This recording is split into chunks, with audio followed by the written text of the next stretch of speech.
Hi, welcome to Saturday Night Reaver. Once again, we're back. Back pretty much as always on Saturday night. So, yeah, this week, what did we do? Obviously, on Warcradle Wednesday, we did do the basing of the two chasseur class assault vessels for my Alliance battle fleet.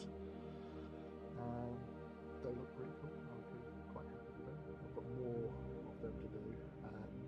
But since then, I have, well, I basically built this, and then last night painted it. I've just been fiddling about with the canvas.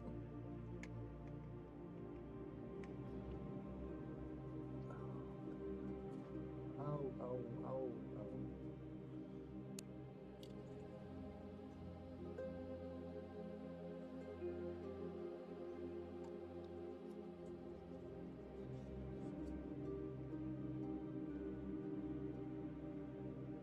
Technology. Fantastic. Let's try.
I did actually experiment with.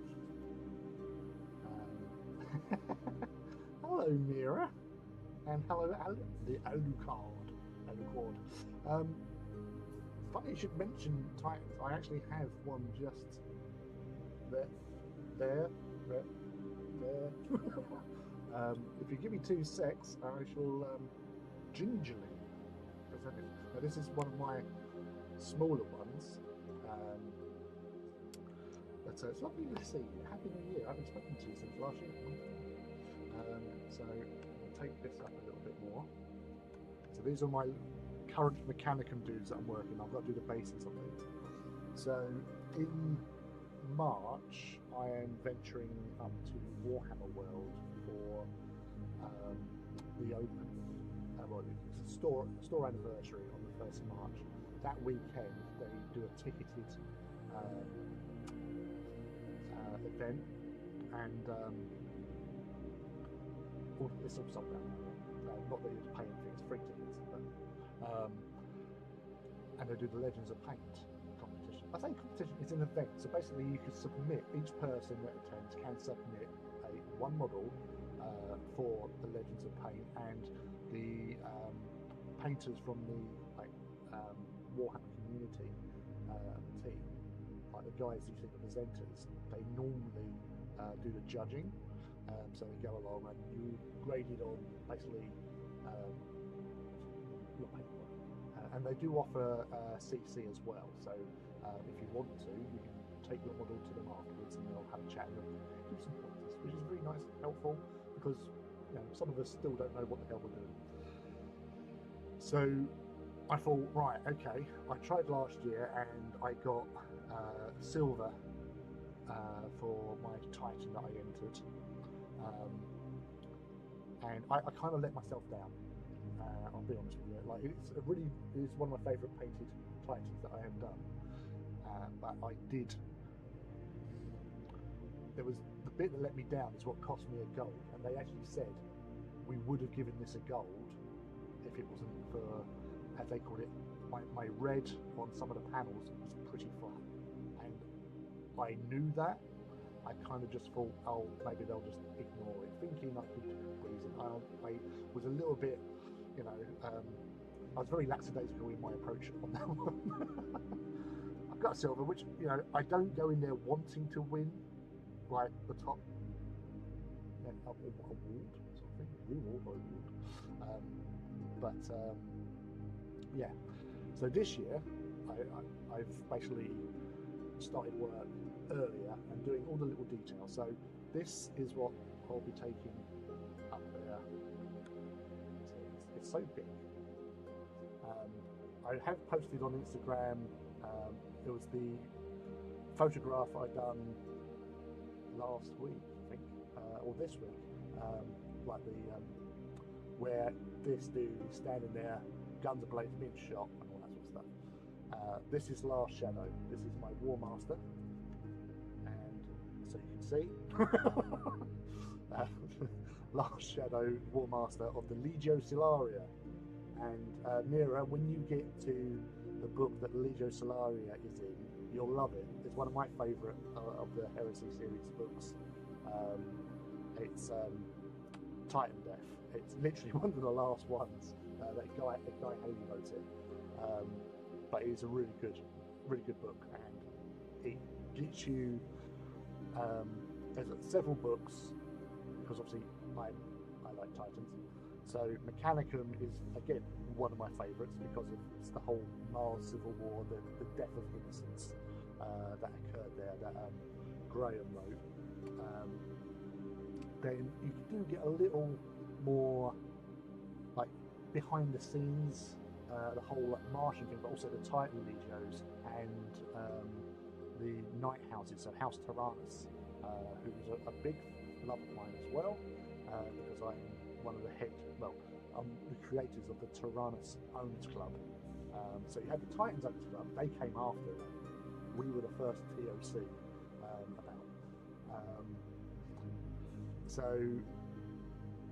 And we hold the record as well for most Tyrannus Knights at Warhammer. So yeah, so this is, if I can get far, so unfinished knight, little robot dude, and a conversion beam. Move that out of the way so I can actually get some better light onto him.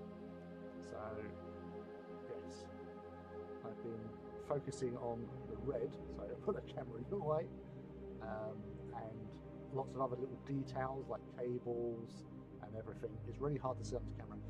I have so much problems with this, but if I'm trying to get a little bit, yeah, this camera's not a great size, but you can just make out the mottling. So I done a video about 5 years ago actually now.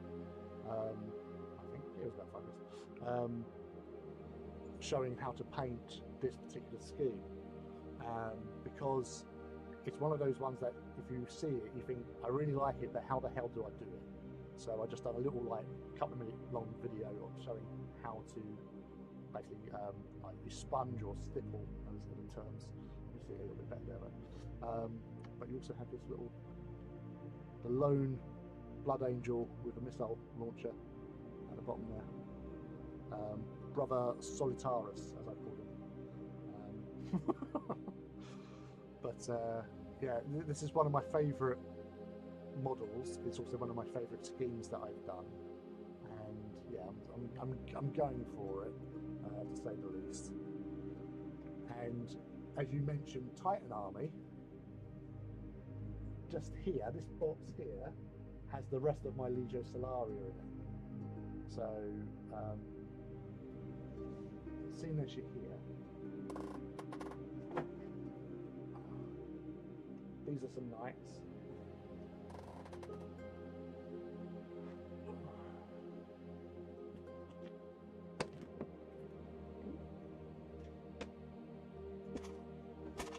So, who we got?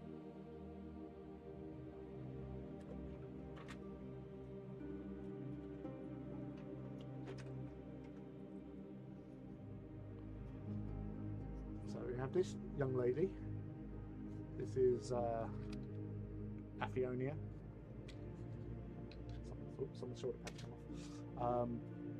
This is a very special warlord to me because my friend gave me the model. He basically started doing it and he said like, yeah, you can have the model. So I basically finished off building it, did some retweaks and stuff, and then done all the base for it. It's normally equipped with 2 of what they call Mori Quake cannons, because I do like a Mori Quake cannon. So there's normally 2 of them. And back in 2020, just before lockdown, there was the first official Games Workshop Titan event up at Warhammer World, and this was my my big Titan, because Solaria normally use small Warhammer class Titans and Reavers, and this did so much in my last game. Basically killed 2 Titans by making them dance to death, because with a Quake cannon in the game, basically it causes like an earthquake, tremors, so it forces a Titan to move, and the 2 shots hit, and because they hit as a dead on hit, you double up on the amount of hits actually given. So it was 4 hits, and because of that, it made them basically one turned into the other, caused damage to them both. The other one then walked into the other one. That one, the smaller one, died. It blew up, and then the explosion killed the big one. So it was like the biggest finale ever to a game. It was also my hardest game I played at that weekend. I lost the most Titans in that game. I lost as many in that game as I've pretty much done in the 3 previous games. So the 4 previous games. So yeah, it was a great finish, and she was unharmed, but Aphionia was a beauty. She done some major. Yeah, 2 for 1 special. It's always lovely. I'd have given you gold, please. Oh, thank you very much, Mira. That's much appreciated. You do love your Mechanicum. I love my Mechanicum. I actually had I gave myself a Mechanicum designation, which is Landamu 13. So obviously because of like the Greek alphabet, Mechanicus, Mechanicum, they love a little bit of Rho, Alpha, Beta, Gamma, and all that sort of stuff. So it was basically my initials, Landa, Nu, Lee Marshall. 13 is my birthday date or number. So yeah, it was simple. But I think with like the Titan Legions and Mechanicum, compared to all the sort of like the nastiness of what goes on with like your Astartes and Imperial Guard or Astra Militarum or Imperial Army if you're in Heresy era, the Mechanicum are accepting of anyone and everyone. If they can perform a task, they basically, meritocracy, that sort of thing. But there's no prejudice. If you've got good DNA, then yeah, you can go places, and especially if you are a natural, a savant, or something like that with the machine, then obviously you can go elsewhere with that. And they never delete anything; it's all recycled. And the Titan Legions are, it's just that disassociation with being like, yeah, you're in the thick of battle, but you're separate. So it's kind of like, obviously, when you've got the Astartes and the infantry running around in the thick of the mud and all that sort of stuff, and embracing their own horrors, these guys are towering above it, but they're still facing their own dangers. There's another book that it's a 40k one. It's a series, the Forges of Mars series. They're great done. and in that there is a warlord titan which suffers PTSD because in an earlier battle, just prior to the operation it was on a world that was being attacked by Tyranids, and its PTSD like kicked in whilst they were doing war games in the middle of this vast Arc Mechanicus, and it literally freaked out because it felt like it had Tyranids climbing over its armour and its thing. So obviously this happened. It traumatized the machine spirit so much that it was going like, as most people would do, if you had bugs crawling over you, you're going to go, get them off, get them off, get them off. And that's pretty much what the Titan did.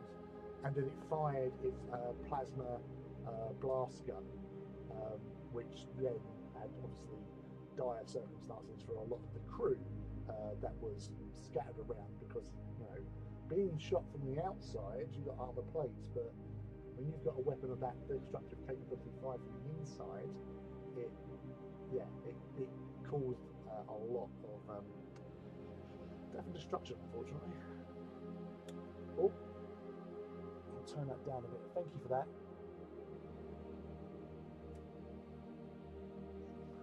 I'm drowning in books. Yeah, it's so that's the thing, is like where I got into the heresy, like the book series. Fulgrim had just come out, and I picked up a copy of Fulgrim. My friend Mike had been telling me about like the Horus Heresy series. Like he was already reading that sort of thing, and so I thought, oh, it sounds, you know, I always love, you know, that sort of thing, and so I'm just going to get a couple of the Titans out.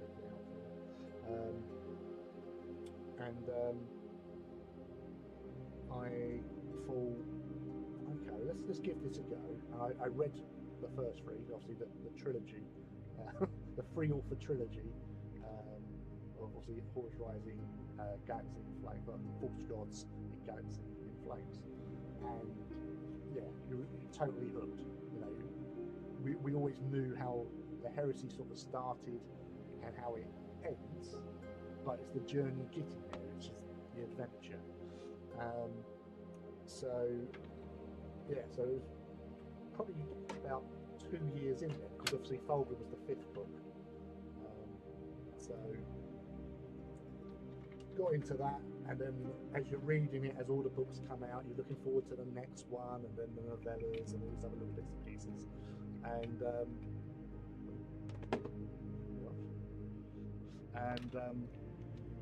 yeah, it was an adventure. But from your side of things, where obviously most of the books have, well, all the Horus Heresy has been covered, and the vast majority of the Siege now. So you've got that sort of exciting journey, and you're going through at your own pace and just enjoying. You know, there's no rush, if you know what I mean. Like with being there, so I won't make Ground Zero, but being there from the earliest parts. So adjusting the sound a bit more for you. Is that any better? So having that and progressing along, you've got a nice little trip, and obviously with your videos as well. So obviously check out Mira Magna on YouTube and other follow on like X and Instagram. Are you still on X? Blue Sky?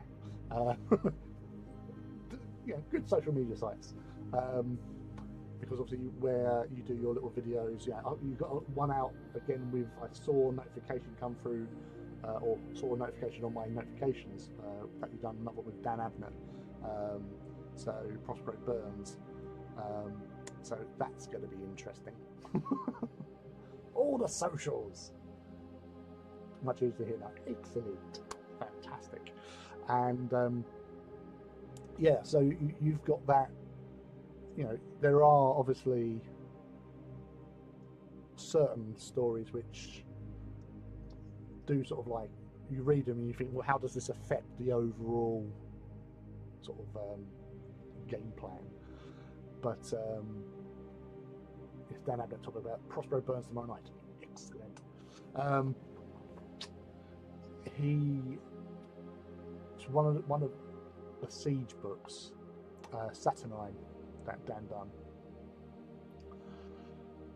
Reading that book series, obviously, and taking in all the little snippets of information, and, you know, all the bits and pieces that we all get, our favourite parts of each book and everything. In Saturnine, Dan really does.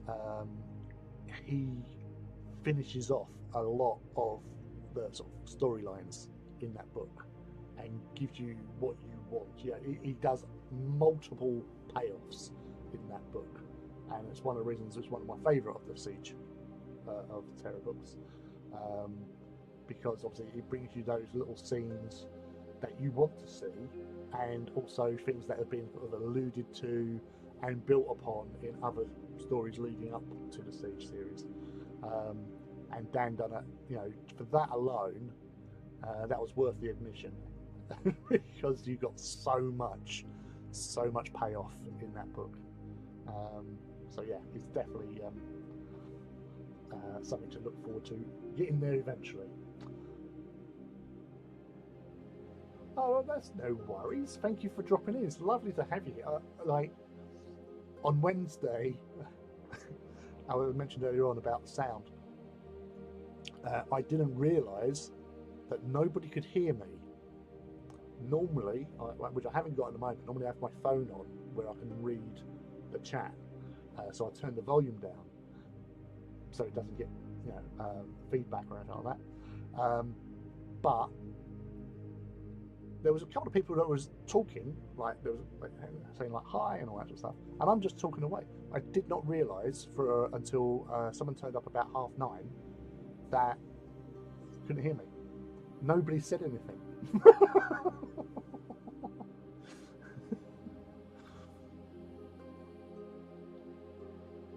I also tag my ex-friends and YouTube buddies to come and hassle you to show off time. Oh, thank you.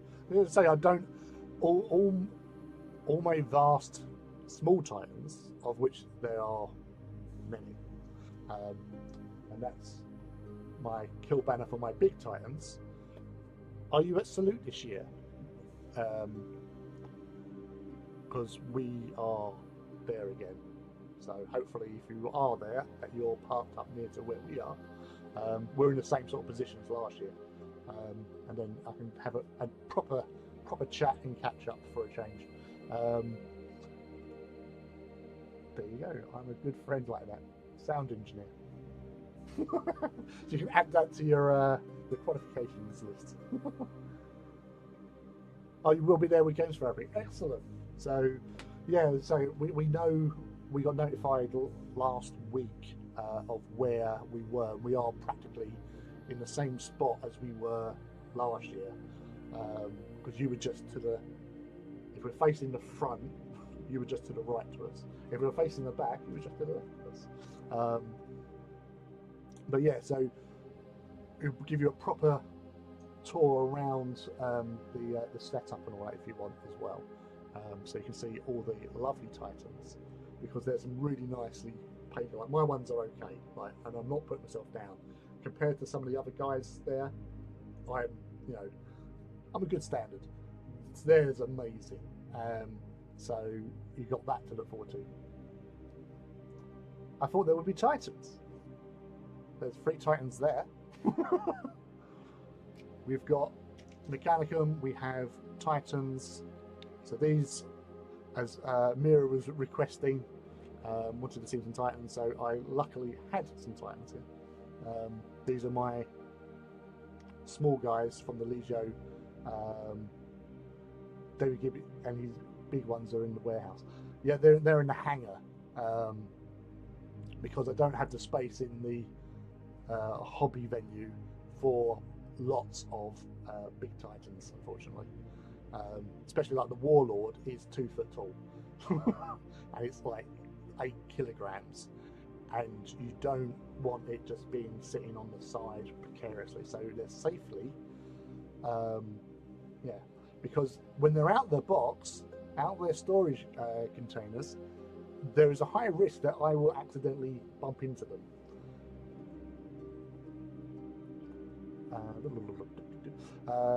Where they are. How many points are those Legio ones on the table, Lee? So these, let's get a Warlord out as well. And I'll also get, oops, laser pattern change. So let's make space. Right. Sorry guys, you just move to the back here. That's it, out of the way. Right, so first of all, that's the Warhound class Scout Titan. So these are what you normally see lots of.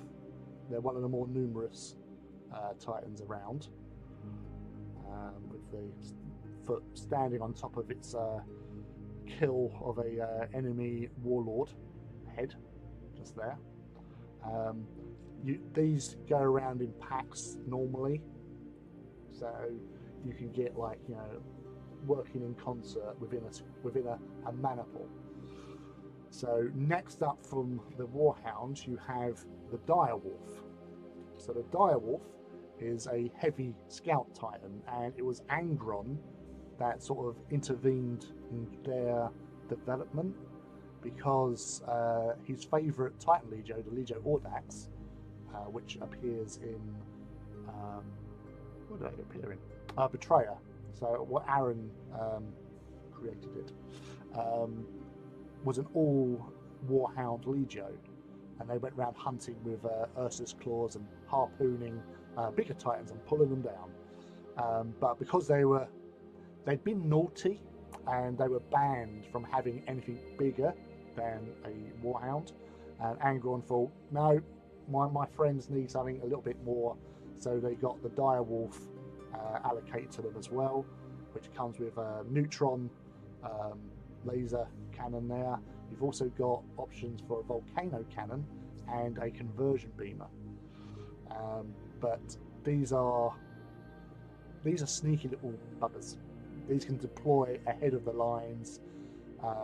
This weapon alone, the neutron laser, if you get a solid hit on an enemy Titan, it bypasses shields, which is fun, but it can, on a roll of so if you make your roll to hit, you hit.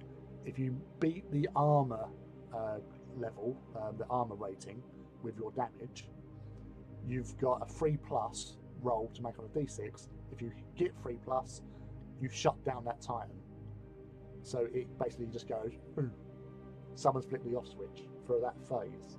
So that means it can't fire, it can't move, it's there. It also means its shields go down, so everyone else can shoot it. It's very sneaky.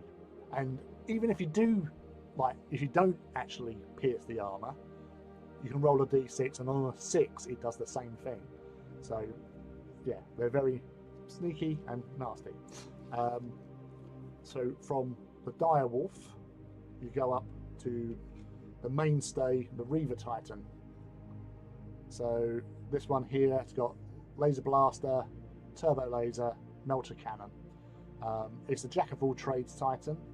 They're maneuverable. They are, you know, they can be quite formidable on their own. They can take close combat weapons as well, so they can go around and chop people up. Smaller Titans are easier, but they can hold their own against bigger Titans as well. But these you should probably see is the first of the sort of main battle Titans that you can get. So melter cannons I love melter cannons. Nice big template, and can just, if you hit, you can just really hurt something. These are good for stripping shields. Turbo lasers are basically the same as these, but because they have one less barrel, they have they don't have a negative modifier, because these are basically to represent the fact that there's a lot of energy going out of 3 barrels. These are a -1 to hit over a certain distance. So that's the Reaver. From the Reaver, you then jump up to this lady here, This is the Warbringer Nemesis Titan. So most people think of them as like an artillery piece, a walking artillery piece, which is a fair, analogy or description. I like to think of them somewhat different. I think of these more like a heavy Reaver, because they've still got good maneuverability, but they've got better armor, they've got better reactor, and they've got better shields. Plus, because it's a Nemesis grade weapon, because it's a Nemesis description, it basically means that they can have a Warlord class weapon on their roof. So not only have you got Reaver weaponry, you've also got a this one, a volcano cannon or a quake cannon is the standards for these. The volcano is an optional one that you buy from Forge World, but people love bellicose volcano cannons because they are like the Death Star. They kill things. You hit, you're generally going to kill a lot of things. They also have these little AA mounts, so it's the first Titan to come out with anti-air capability, because none of these others do. I magnetised my ones just on the off chance, but I really learned to love these guys because of the fact that it was like a heavy Reaver, and I love Reavers, and these I've actually grown to really appreciate. Also, I like their heads, and especially when you do, don't know if it's, unfortunately my camera is a bit shocking, it doesn't zoom in that well, but a few of my friends, we do the skull mask on there, so it's a bit like Punisher, so you can just about see the skull outline on that head. But yeah, it's a wonderful badass of a Titan. So that's there. We'll get out. Where's he go?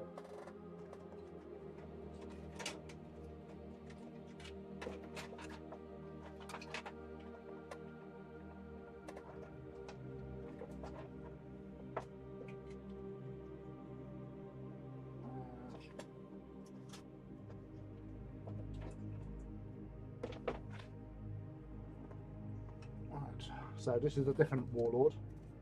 This is Artemisia.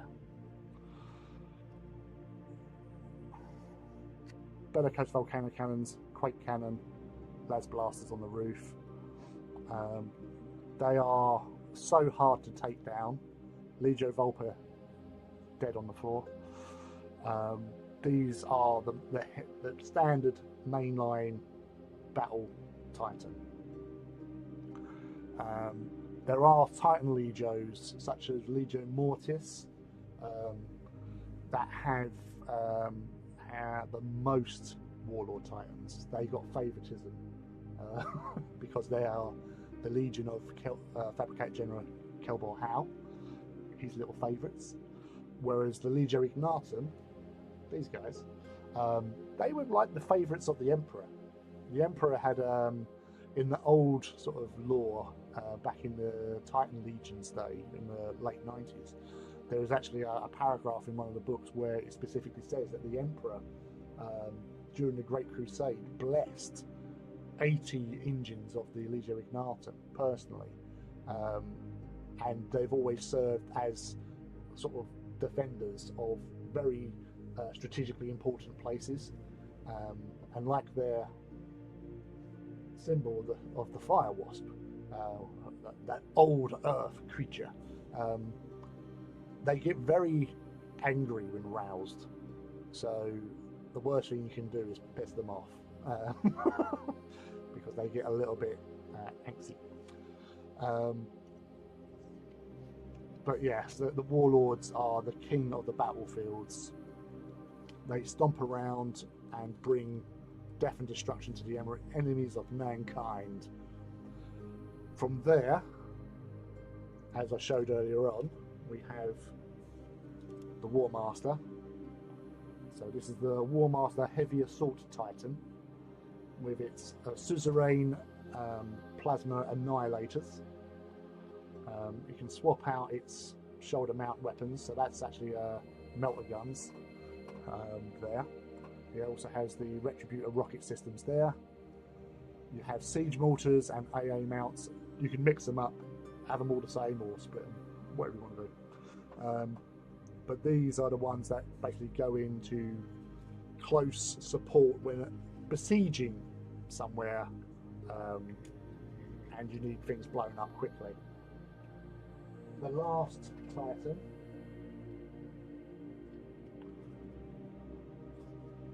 is the Iconoclast, and this is a close combat version of the War Master. It is a brute. It has the Gatling weaponry at the top there for shredding shields. This one I've also equipped with melters. I love melters, what can I say? It has these massive claws with like drills, melters included. On their thumbs they've got little chain blades, so you can, I wish this camera worked, it is so annoying. So you can chew through anything that you grab, with its massive chain blade as well. Now some people were going, well, what's the point of this thing? Well, it's to basically grapple. If you've got one of these Titans and you catch it under like a shoulder plate or something like that, then all you're doing is being ripped asunder by the chain blade that's rotating and chewing through you. Knee weapons, so you've got rocket mounts and you've got laser cannons there. You've also got the shoulder mounted cannons. There's some lasers on the back there as well. And you have the butt bolter. So you can't really see it, but that is a bolter, Mauler bolter cannon. To take out infantry with its ass. But yes, so that is basically all classes of Titans that are standard to the Imperium. The only other things that you have outside of these are the, which I know I haven't got, thinking I thought I had it, but I know I haven't, is the Side Titans of the Ordo Sinister. Now, they are Warlord class, but they are scary as hell, quite literally. When you get to see in the books, which I think they make their first appearance in the Siege of Terror. Well, no, actually, tell I. There is a little short story, Ordo. I think it's just called Ordo Sinister. But they make their proper sort of. You see them as like from a different point of view, because in the short story you're basically you're the pilot in battle, so you can't really get an idea. But the Warlord Sinister,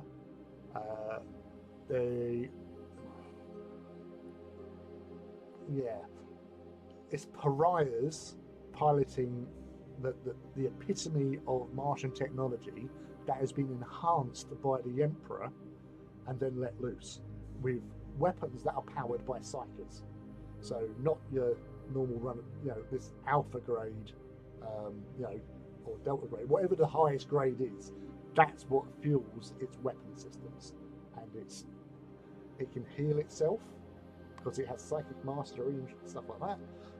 It emits like the pariah field, so it's really hard to look at because your eyes slip off of it, and it fills you with a dread that you cannot describe, and it's on your side. It's a scary beast, and in Mortis you see them go to town, go to work, and they did things in that book which even I didn't even think it could do. And yeah, it's terrifying. Retributor rocket system, yes. Siege mortars, it's like a lovely poem. So I'm catching up on with it. I always need things blowing up quickly. well, that's the beauty of playing with Titans, because things do blow up, and it's very enjoyable. And I'll be fair, it's one of the only games that I played like 40k or whatever, where you don't mind as much if your Titan blows up, especially if it's right in front of one of your enemies. If it's amongst your lot, you just think, oh, bad day at the office. But you don't kind of mind it, because the game is more sort of, if you play it, you know, as you should sort of play it, it's more cinematic compared to other games, but it's also easier compared to other games. A melee Titan, yes. Well, as I said, you've got the Reaver was the other one with the melee weapons. I'm not sure if I've got. Oh, I do. Here we go. So the good thing about magnetizing, there you go. You can always pop in a chain fist. That really, chain fists are scary. they hurt. They're very scary. Corn Titans, yeah. The first possessed Titan you see in a short story called Laurels of Defiance, and it's the word bearers. It's after Calf, and you have Lucretius Corvo, who is the captain of the 90th Company Ultramarines, and I think the planet's called Astrafar or something like that. And they are in situ because there's a massive word bearers cultist army there, and then they drop Titans into the mix, and they first see the first possessed Titans there, and they are bloodthirsty. Yeah, again, I don't want to spoil things, but yeah. So that's their first viewing sort of thing, and then you see in Titan Death, you do see the sort of the origins of what is known as the Bane Lord, which is the corrupted, demon-fueled warlord Titan, which is first appears in Titan Death. But yeah, there is a lot. Scared to ask what the butt bowl is required for. And David did for unwanted advances. Yeah, exactly. You know, that sneak person checking you out, coming up and going, "Hey, I'm going to slap their butt." You know, the butt bowl goes, "No." So it puts people off. But they're mostly defensive weapons. So you don't get a lot of smaller Titans. You don't get any sort of defensive weapons. It's from the Warbringer and higher. So the Warbringer has these two bolter cannons underslung there for dealing with infantry, and there's one lower back. It's like a tramp stamp. It's a tramp stamp bolter just there. So that was the first one to come out with a rear-facing. Well, it's not rear-facing bolter. It's a rear-facing bolter because the Warlord doesn't have butt weapons. They just have rear shoulder las cannons, and then they have their bolters at the front. The reason they have it like that is because they've got big guns at the front as well. So why have another big gun there? So they have these behind for any tanks or anything trying to sneak up behind them. And a las cannon is a good deterrent in general. Reavers, direwolves, warhounds, they're on their own. But all of these are absolute beasts of the battlefield.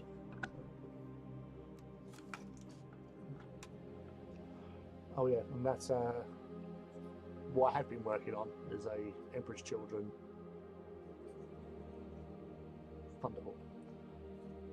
Now, you're probably asking, why isn't it purple? Well, the reason why it isn't purple, because my Emperor's Children army is based on the later heresy.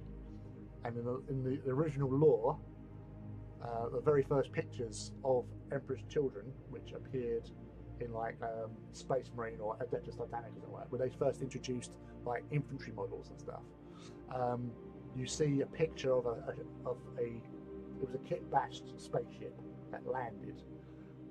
All the tanks were sort of a charcoal black or charcoal grey colour, and the basics is that towards the end of towards the end part of the Heresy, they couldn't get the purple paint, so they kept the purple paint they did have for the armour on the Space Marines, but the tanks and vehicles they basically just went with the charcoal grey.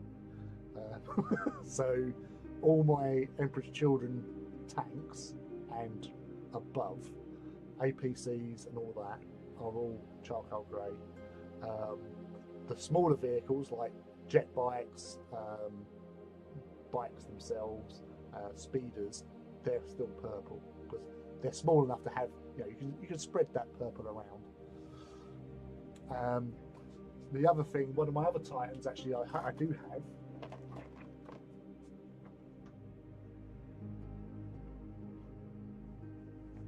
Again, in tribute to the old lore, was in that same picture the column of Emperor's Children troops that were moving along with their little charcoal grey tanks. They were being supported by the Legio Furians. So I thought I had a spare Warhound. You have a spare Warhound. I had a spare Warhound. A friend of mine actually gave me, she emigrated to Japan, and so she gave me Titans because she knew that it's going to a good home. And this is one of them. So this is the Ibn Farouk, which is a character Titan in AT, in the Adeptus Titanicus game. So I thought I'd paint it up. Again, if this camera was actually would like to focus for a change. But they have a very striking scheme, the yellow with the black flames. Some people do it as a reverse as well on some of their engines. But these are Ibn Farouk gets a bonus against bigger Titans, so it gets a added damage when you're attacking bigger Titans. That's it. I know a few waitresses that could do one to keep creepy barman away. Yeah, definitely. Thank you so much for getting the army. My pleasure. Well, you turned up, and I am nothing but a gracious host. And I haven't done this in ages. I don't often get requests, so it's I've been yapping away now for where's the timer? I can't even see the timer. 46 minutes, pretty much, or 40 minutes. So it's much appreciated. I have to head off, but I will rewatch and make a note of all the books. I hope you have fun. And thank you very much for dropping in and for sharing all your socials. Much appreciated, and everyone who watches this, because some people do watch these after the live stream. Mira Magna, check her out on all the socials. She does some really good going through books of the Horus Heresy with the authors, which is always good viewing. And yeah, definitely check her out on YouTube as well. So thank you for dropping in, Mira. Appreciated. Yeah, dark grey on the side of the old Space Marine box. Yeah. Purple paint be money. Yeah, it's what it used to be as well in the old days, because purple came from was it a sea snail or something? The Phoenicians, coincidentally, the Phoenicians used to be able to sort of harvest sea snails and crush them down, and they produced this purple dye, and that's why royalty got purple dyed clothes, because it obviously reflected their wealth, because they could afford it. Hey, Felix Fuza, greetings, buddy. I think I said to see you earlier on, but I was just so carried away with Titans. Anything always comes down to logistics. Damn Robo. Well, that's why he's an awesome Primarch. and that's also why, you know, when the old story of like, oh yeah, the reason why the Ultramarines are so big is because they got all the gene seed from the 2nd and the 11th legions when they were removed. No, it's not the reason. The reason is you got Guilliman at the head of 500 worlds to recruit from, and he's perfected his methodologies, and plus having one of the more stable gene seeds, so there's a higher success rate of bringing them across. So it makes sense that they are the largest legion at the time of the heresy, even after Calth, where they had horrific losses. At the time of Calth, there was 250,000 Ultramarines. There was only 200,000 present at Calth. The other 50,000 was spread out across Ultramar, doing, you know, Ultramarine stuff, or with fleets, whatever. But they took a horrible kicking at Calth for the betrayal. But by the time of the Siege of Terror, they're back to full strength, and that's down to Guilliman and his organisational skills. Well, you now have one Furian's Titan. When will the rest of the Legion come out? I'm not planning on that. It was purely, as I said, for Legions Imperialis, so that's why it's on the Legions Imperialis base. Because I just thought it's for that. It's purely for my supporting my Emperor's Children. Obviously, there's another 5 Legios that can help support them, but I've got one Fury as a you know, a callback to the old lore. Very bad moves. Yeah, that's the thing. You're always going to get that bleed over between them, sort of thing. Because as soon as you start using yellows or reds, it's like, hey, that's an old colour. And she mentioned she's got. I think it's tomorrow. She said that's interviews dropping.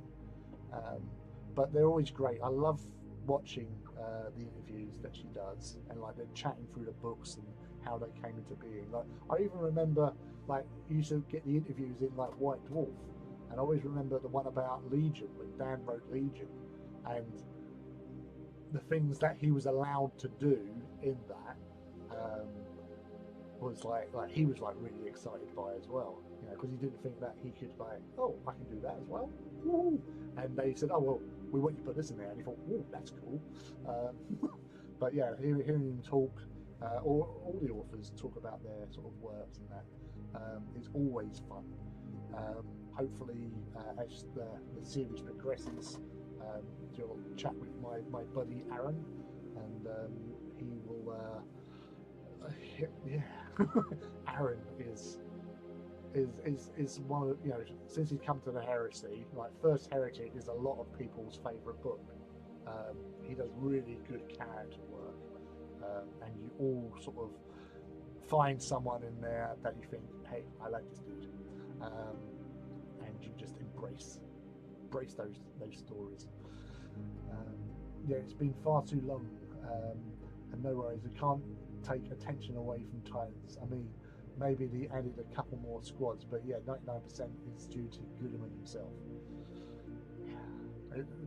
Yeah, they say he's the statement diplomat, but he's also the most organised monkey trucker out there.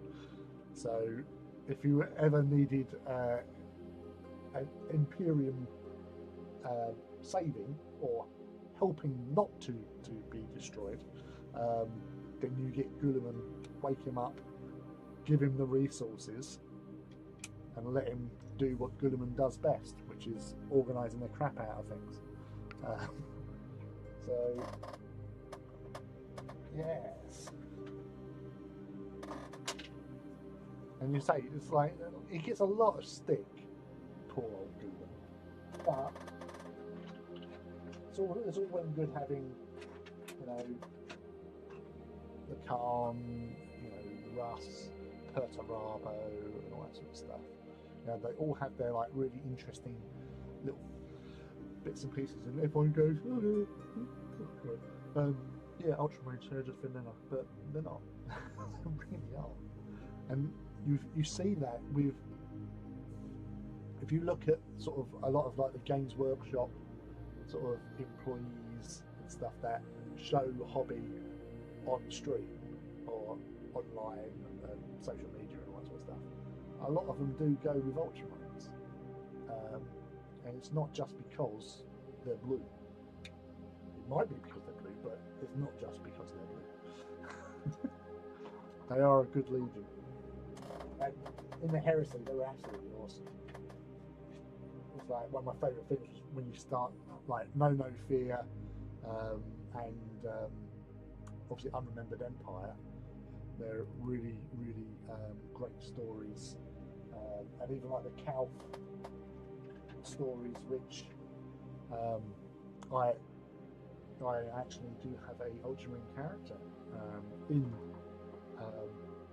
Graham's book novella, Mark of Calf. Well, Calf that was is his story within the Mark of Calf anthology. Captain of the 24th Company, name of Octavian Brucius. That was what I was allowed to do. Right, I'm going to put these up. So yeah, I normally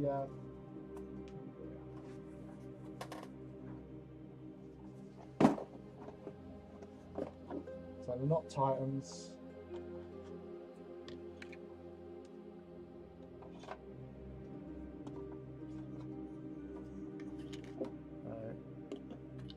Porphyrions. So House Procon Vi and House Tyrannus.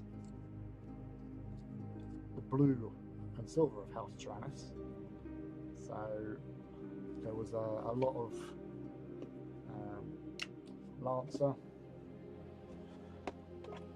because in Mechanicum they're blue and silver. I don't care that other people say they're blue and white, they weren't blue and silver. But when they brought out the Knight models, the first video that Duncan Rose ever done was a tutorial on how to paint House Tyrannus, and it was red.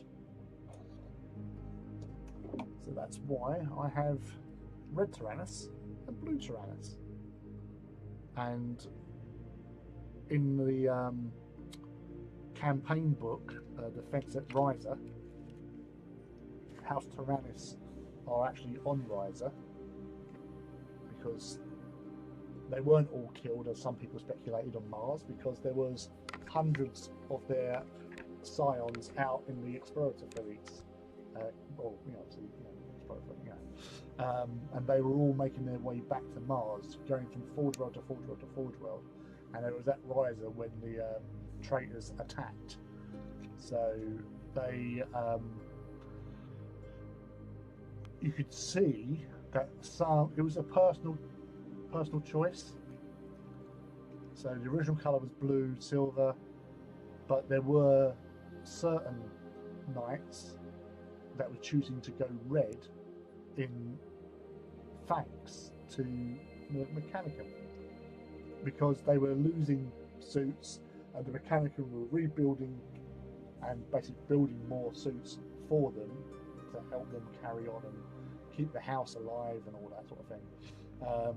So you do see in the Defense of Riser that there is two colours, and eventually they all go red, but that's where it sort of first started. But these Lancers are awesome. And Procon Vi. It's really cool. And the Porphyrion is really cool.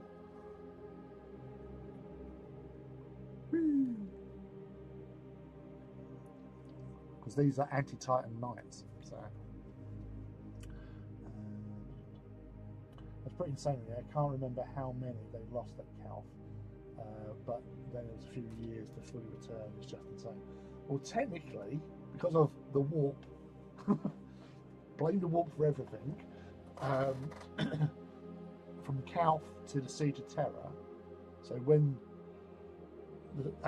as the original story is that, you know, Horus, the last moments of the siege, the gamble of dropping the shields and all that was basically because he had to finish the siege before the Ultramarines got there, because there was the Ultramarines fleet, Retribution fleet, I might add, was bearing down on Terra, as well as reports of the the Dark Angels and the Space Wolves also on their way, and so he needed to put old Daddy Emperor to bed before they turned up, so he could actually, you know, turn his attention away. But that was the gamble, that was the gambit, which obviously didn't work, as we all know. But yeah, if there was ever a Primarch who's going to rebuild his Legion in short order, I know Corvus had a good go at it, but obviously Alpha Legion didn't help. But yeah, it was. You wouldn't want to be on the sharp end of those sticks. Yes, Lee, I know you don't plan on more, but we know how that ends. Yeah, I know. I need to recheck, do a visual count up of my Titans, because I keep on forgetting if I've added in some or not, sort of thing. And because I don't have them all here, I just need to, obviously we're at their subterranean hangar, Titan hangars. I need to go around and actually do a visual stock take and find out how many. I think the last count was 165, he says, he thinks. Let's try and find right, where was it?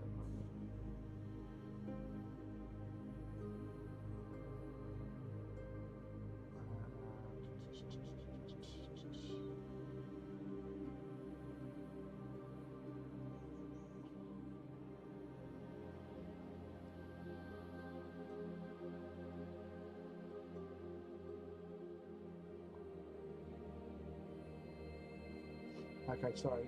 Titans apparently is 168.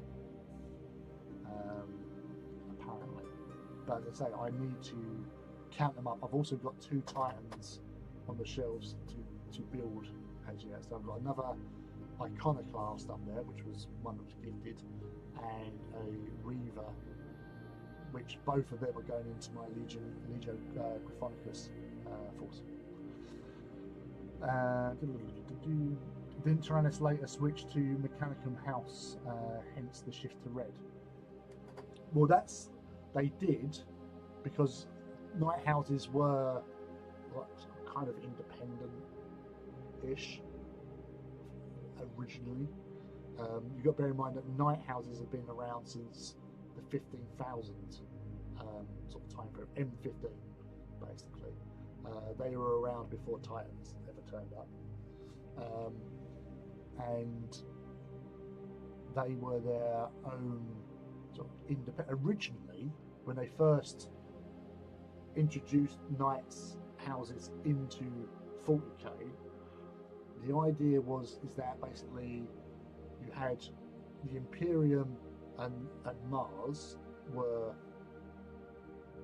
together, and the Night Houses was a third sort of thing. So they had their own independence, and their thing was that they could flip between sort of allying themselves with the Imperial houses, Imperium, or the Mechanicum. Obviously, for the Mechanicum side of things, they get a lot of shit.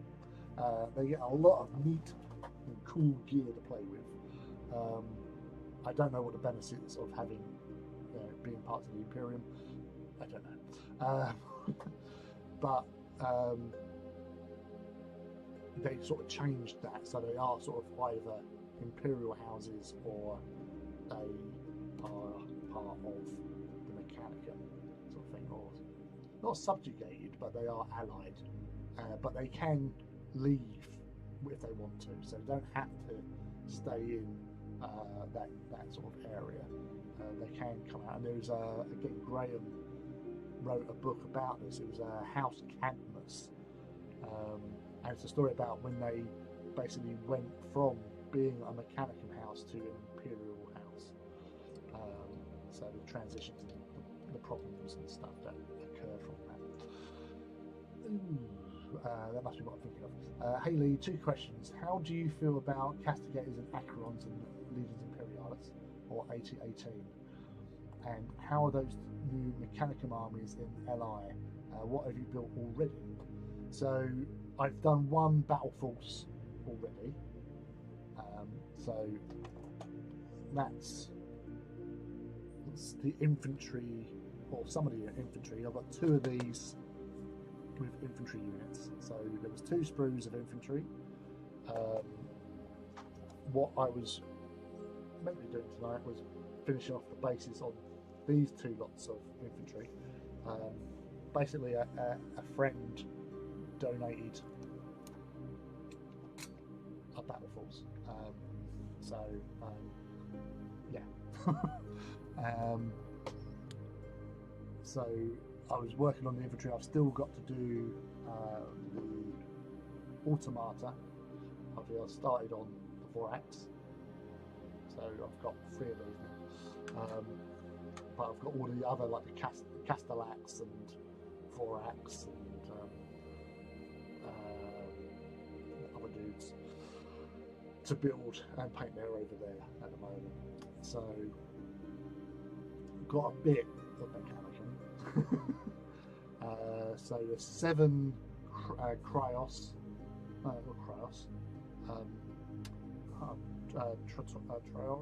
Triorus, the transport tanks. Got 7 of them in total. So yeah, there's a fair amount of stuff to be getting on with. I've got my Imperial Fists, I've got, and the Emperor's Children, which I'm just looking at. So they're my 2 armies I've got. I've still got other LI stuff. Like there's a box of rhinos up there. There's a box of more infantry, which I might do something completely different with it. Some dreadnought drop pods and a box of sabres, which are the fast attack tanks. But yeah, so a few bits and pieces scattered around. I have been watching recently. I'm gonna have to get a drink because I'm talking so much.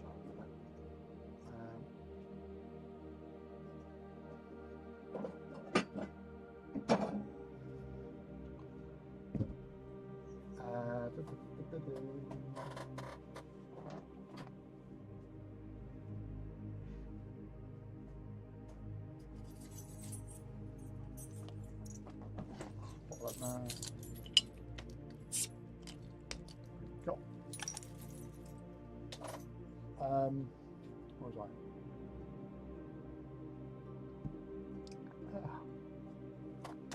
Oh, damn it! I've forgotten their bloody names. Sorry.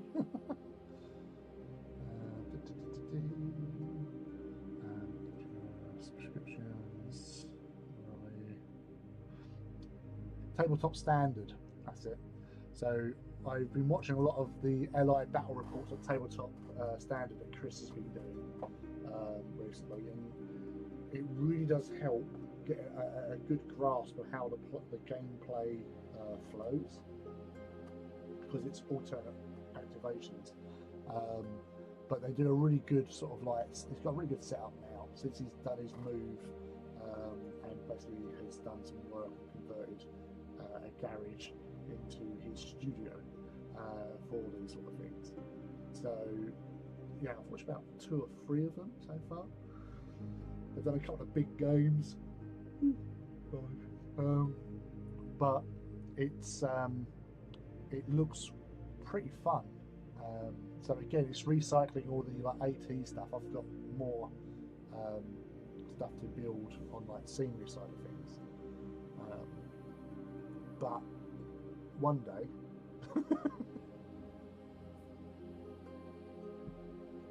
one day I will hopefully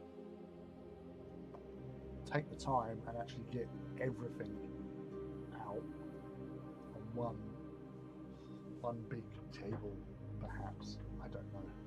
Yeah, that's the dream. That's the plan. Maybe magic will happen. Who knows?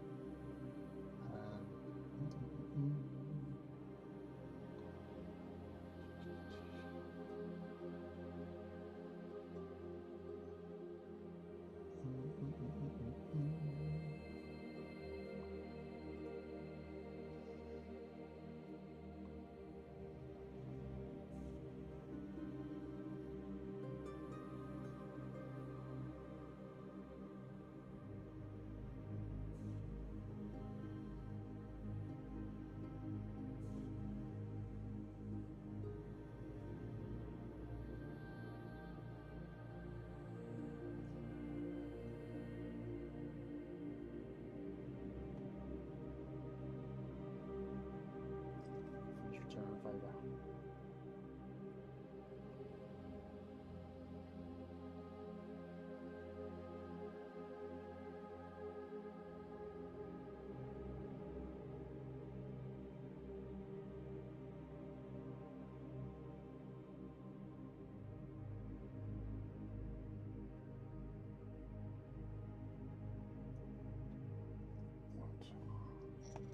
So I'm just returning the favour for your. Oh, I thought you was into the 180s last time I was around. I don't recall. No, there was certain people saying I was going to get up to 200 back when I was just hitting 100, and I said no. To be fair, last year was probably the first year where I didn't make build that many times. Oh, no, actually, I probably did. Actually, I did quite a few. The last Titan I did was September, which was the Furion one. Although saying that, I have done 2 Titans recently, but they're not, well, they're original AT, so you might have seen them on the socials.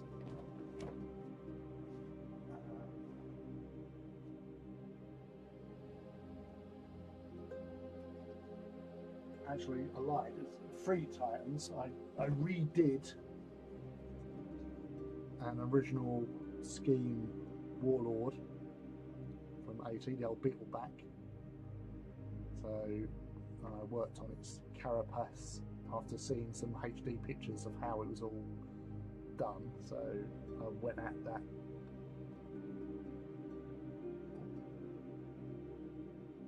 It even zoomed in there for a second. So we've done that. This dude, which is basically homage to the one that you see in Codex Titanicus. Same loadout, same paint scheme basically. Which again, I apologise, this camera is not that great. And then the traitor one.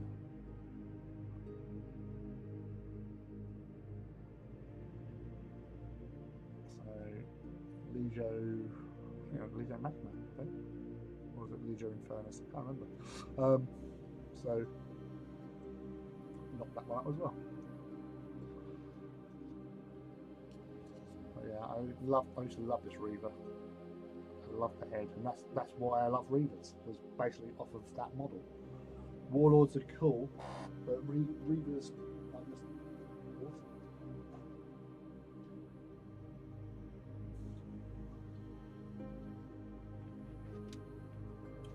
So that's all those Titans.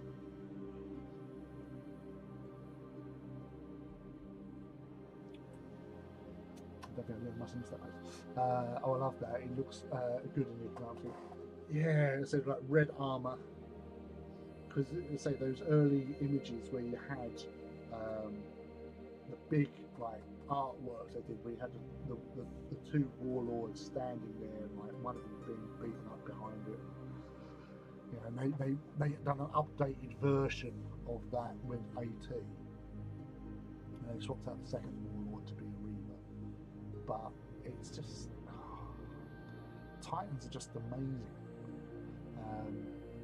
They are such an awe-inspiring and terrifying addition to a big, scary Grimdark. So I'm just showing this up again. I'm trying to get a good view of it.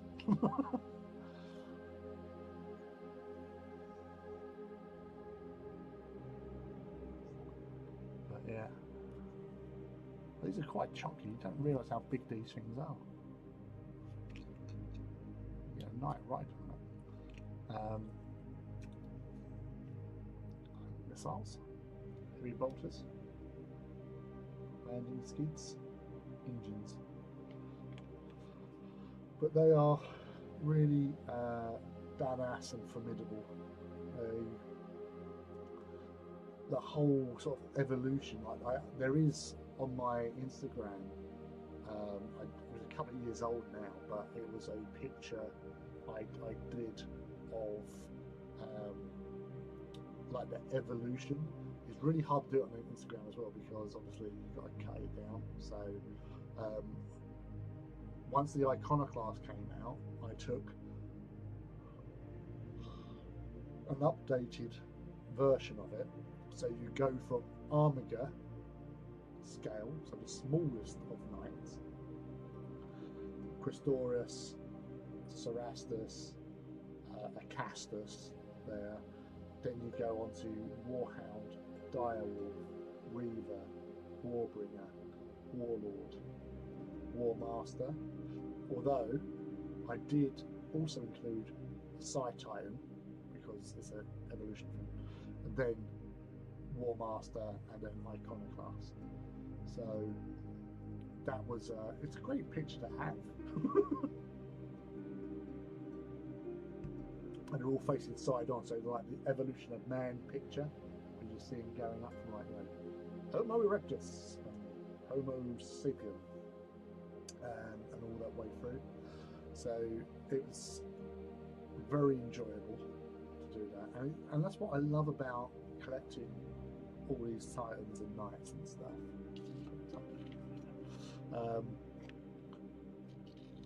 Purely because the models themselves are really cool. They're not a struggle to put together. The game itself is also really fun to play. I want the evolution of Titan on a shirt. It'd be a very small print. It's so like, unless you just do Titans and ignore the Knights, because then that makes it a little bit smaller. But you know, a Warhound is a cool little model to have, easy to build. Like, you build them in twos because you get two in a kit. So it's literally an afternoon building them, doing the bases, and then painting to whatever Legio specification designs that you want to go with. And front versus back. You could do, yeah. Could do. There's you've got to think hard and long about these ones.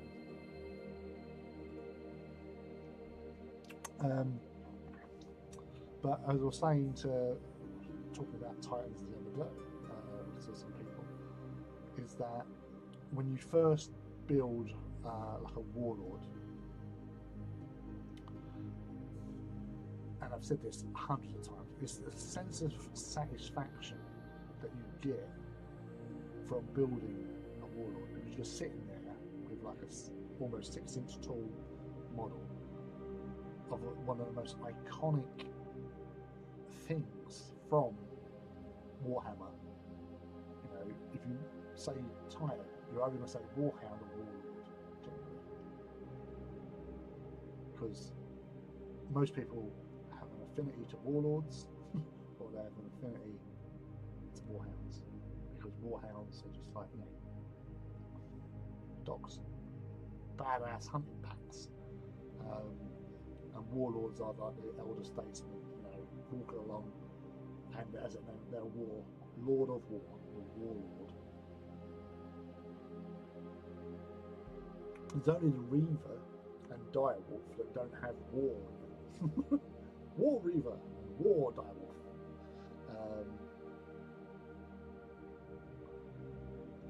Yeah, I've never been more satisfied in my hobby career than when I started building warlords.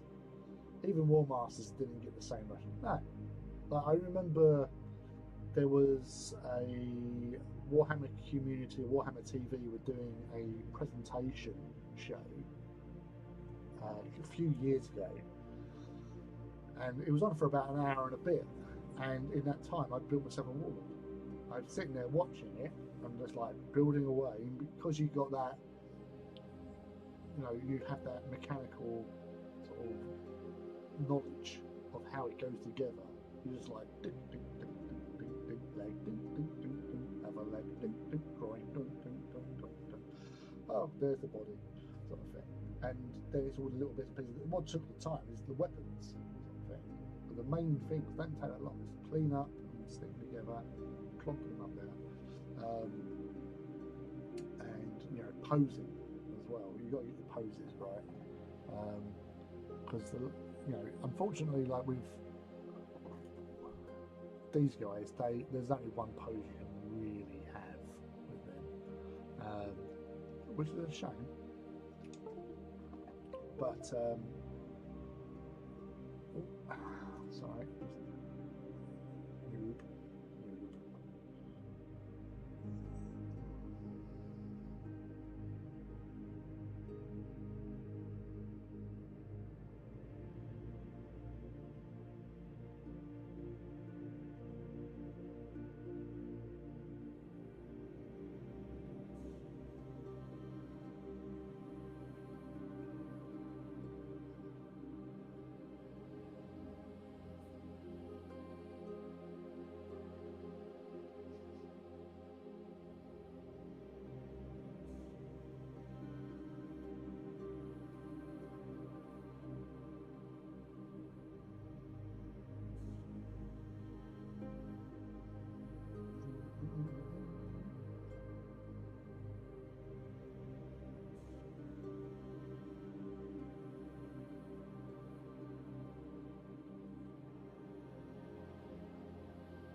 Well, I think I'm gonna call it.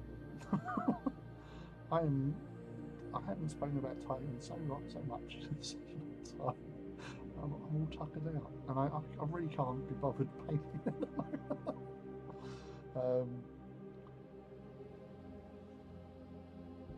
So yeah, I'm gonna call it, because I say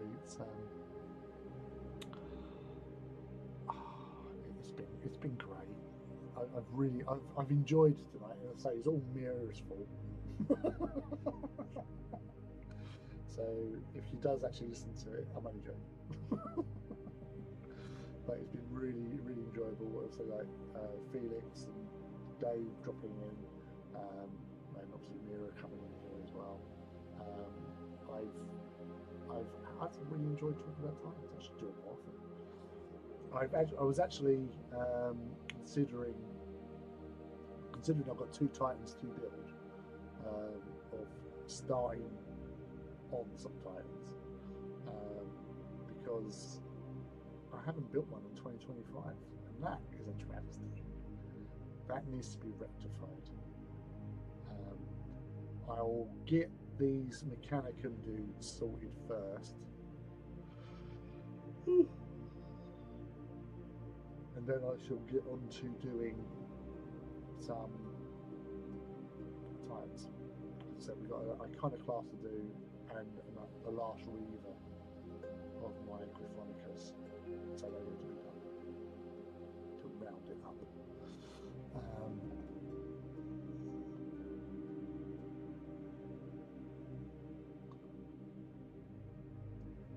Especially after you've built one, the rest just go together super quick.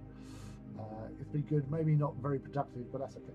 Well, yeah, to be fair, I was partially productive on Wednesday, but I was talking, but nobody could hear me because the sound wasn't working, and I didn't realise. So you've got loads of words. This is probably the most talky stream I've done in a while. So that's awesome. But yeah, it's coming up to 9:30. A few minutes ago. But yeah, I will reflect upon my plans and my schemes and what I'm going to do next, because there's always a next. There has to be. So I will say thank you all for coming to hang out with me this evening. Apologies of the camera. It's not too bad there, actually.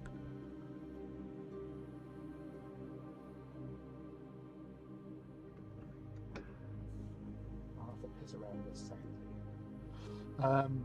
But yes, so thank you all for coming in. I hope you have a wonderful rest of your weekend, whatever you may be doing, and I will see you again on Wednesday.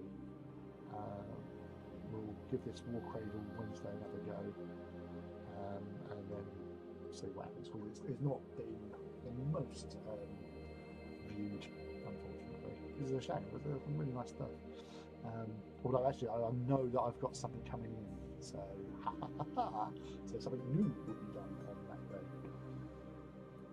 So many schemes from High Magos Lee. See you next time. Thank you very much, Felix, for dropping in, and yes, definitely catch up with you again at another time on another batch channel. So until then, adios and happy hobbying.